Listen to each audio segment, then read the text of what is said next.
Halo teman-teman, Gembala Goldfish di sini. Jadi di video kali ini kita bakalan sharing soal ganti air atau water change. Jadi disimak videonya sampai akhir ya.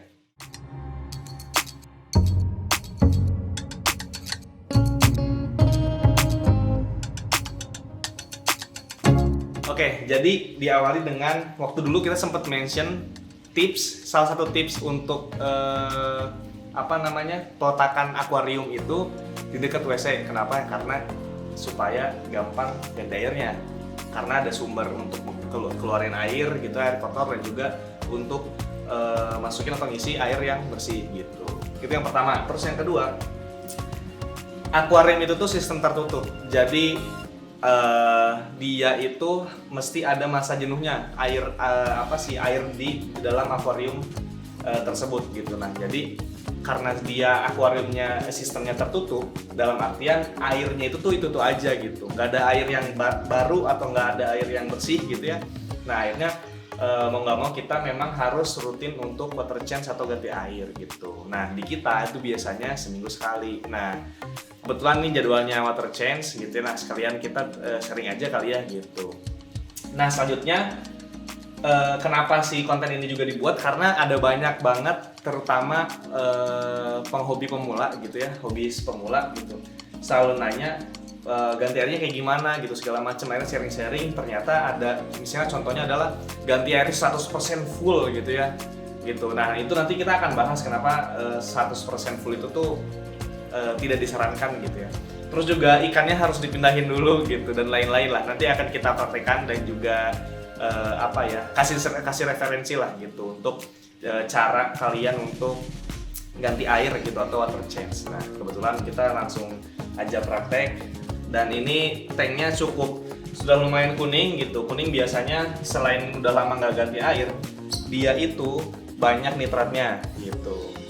Biasanya gitu. Dan sepengetahuan kita, air kuning itu tuh tandanya nitratnya udah lumayan cukup banyak gitu ya. Karena bukan tanin ya. Kalau tanin itu dari kayu, karena kita nggak ada kayu polos gitu. Nah, kemungkinan besar itu ada di nitrat, karena nitratnya udah jenuh, udah cukup berkumpul lah. Nah, akhirnya kita harus water change. Oke, kita mulai aja ya stepnya.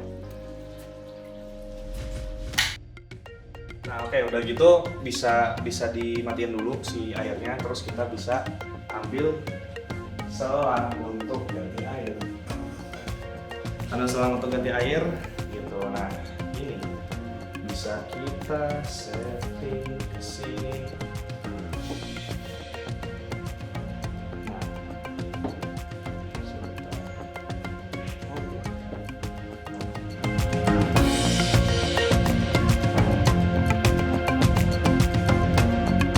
sini kita buka si kerannya sampai bluk. Nah, habis misalnya si gelembungnya udah nggak ada, udah habis. Nah, baru kita matiin, baru cabut. Nanti dia otomatis akan nyedot sendiri gitu. Nah, sembari si air itu tersedot, jadi kita bisa arahin ini ke kotoran-kotoran gitu ya, supaya nanti bisa kesedot gitu. Nah, si pipa ini fungsinya juga buat biar lurus si sedotannya, biar enak gitu dan terarah, dibanding selang aja yang nantinya letoy gitu kan. Nah, ini kita sedot aja sampai kalau misalnya udah beres, ditunggu aja sampai sekitar kurang lebih 50% lah. Nah, habis udah kurang lebih setengah akuarium ya. Nah, habis itu kita cabut aja. Udah deh. Saatnya kita isi air.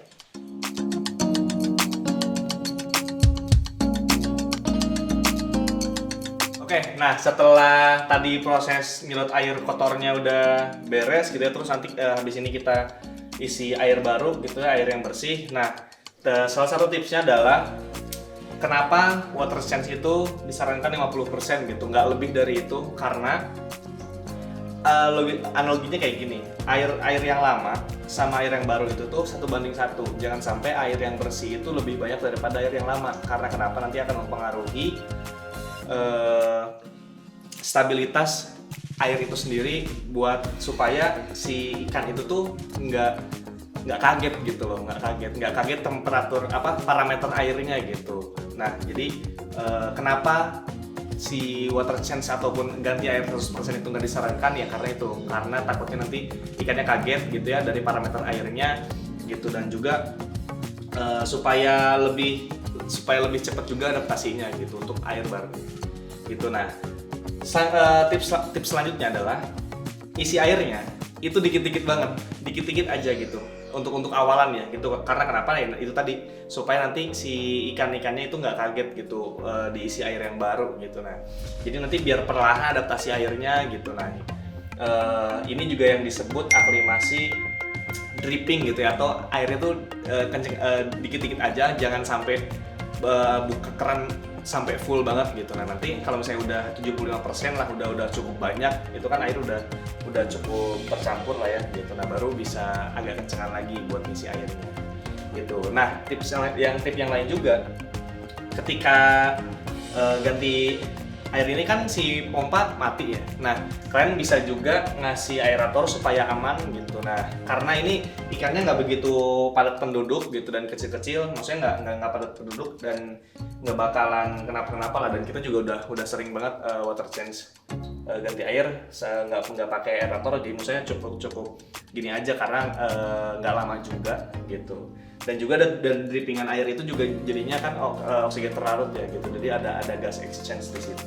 Tapi memang bagusnya kalau misalnya tank kalian kecil gitu, tank kalian juga pada penduduk, nah itu bisa dipakein aerator. Udah di sini kita nunggu sampai airnya full ya.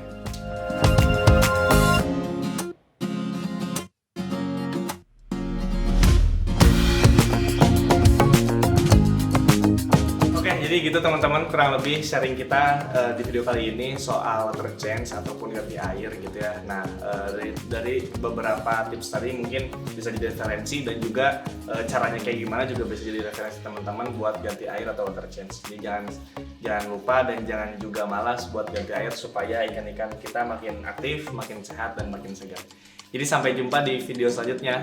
Bye-bye.